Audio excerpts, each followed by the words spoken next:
নজলের মাধ্যমে তাকে আমি 150 টাকার তেল দিলাম।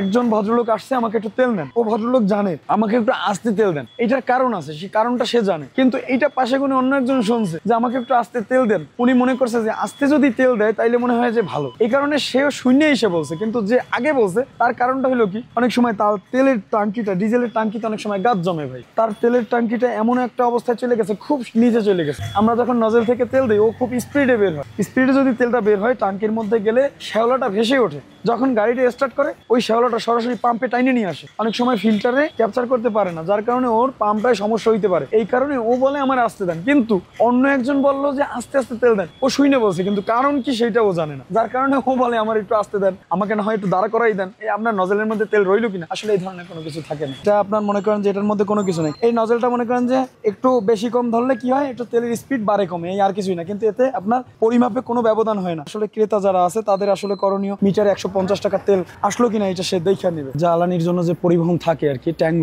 লরির মাধ্যমে আমরা ডিপো থেকে নিয়ে আসি, এবং এটা অগ্রিম তাদেরকে আপনার পেমেন্ট করতে হয়, এবং অগ্রিম পেমেন্টের মাধ্যমে তারা পরবর্তীতে আমাদেরকে পণ্যটা সরবরাহ করে। আমাদের একটা পেট্রোল পাম্পে সাধারণত ডিজেল, পেট্রোল, অকটেন, এই তিনটা আসলে মূল। তারপরে লুব্রিকেন্ট আইটেম থাকে আপনার, যেমন মোবিল, গিয়ার অয়েল, অন্যান্য যে লুব্রিকেন্ট আইটেম আছে এগুলো থাকে। আন্ডারগ্রাউন্ডে যে লরির ট্যাঙ্কটা থাকে, এটা হচ্ছে আপনার ভূগর্ভের নিচে আপনার মনে করেন যে লোহার দিয়ে অনেক বড় বড় ট্যাঙ্কি বানানো থাকে, যেখানে আমাদের ডিসপেন্সার গুলো থাকে ওই পর্যন্ত সরাসরি পাইপ থেকে ট্যাঙ্কির সাথে সংযোগ থাকে। এক একটা ফিলিং স্টেশনে এক এক রকম ধারণ ক্ষমতা থাকে সাধারণত।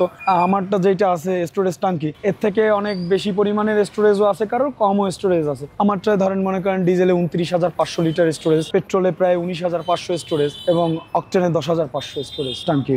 এটার জন্য ফায়ার সার্ভিস থেকে আমাদের অনেক ধরনের ইনস্ট্রাকশন দেওয়া আছে, এবং ফায়ার সার্ভিসের নাম্বার আমাদের মনে করেন যে বিভিন্ন জায়গায় দেওয়া আছে। আমরা ছাড়া অন্য একজন দেখলেও যাতে ওই ফায়ার সার্ভিসের ফোন নাম্বারে ফোন করে তাদেরকে বিষয়টা জানাইতে পারে। এটা মাটির অনেকটাই নিচে, 3-4 ফুট নিচে আপনার, তাইলে ওটা সর্বনিম্ন স্তরে যাইতে প্রায় মনে করেন 10 ফুট নিচে প্রায়। এটা সাধারণত অনেকটা নিচে থাকার কারণে ওখানে গেলে কোনো অসুবিধা নাই আর কি, মাটির উপরে তো। আর ওটা তো সম্পূর্ণ টাঙ্কিটা তো লোহার। সাধারণত একটা ফিলিং স্টেশন 24 ঘন্টায় সার্ভিস দিতে হয়, যেহেতু এটা সেবামূলক একটা প্রতিষ্ঠান।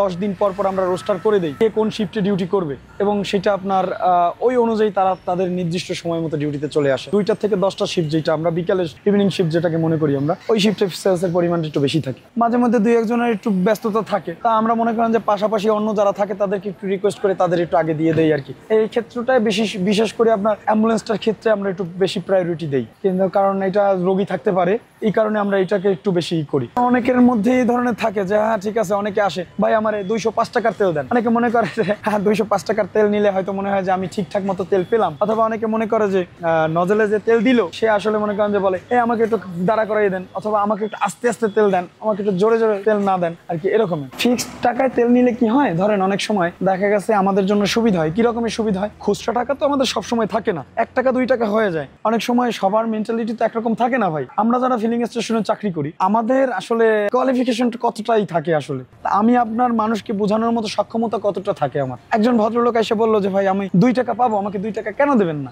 এখন সেক্ষেত্রে হয়তো একজনের সাথে আমার মনে করেন যে বাগ বিতণ্ডা হইতেই পারে। আমার এই কারণে আমি সবসময় বলি আপনারা রাউন্ড টাকায় মিলাই নেন, যার কারণে আমার মনে করেন যে ওই 1 টাকা 2 টাকা মনে করেন যে খুচরা হইলে আমাদের জন্য লেনদেন করায় অসুবিধা হয়, যার কারণে আমি সবসময় বলি যে এটা আসলে একটু এই করে নেন।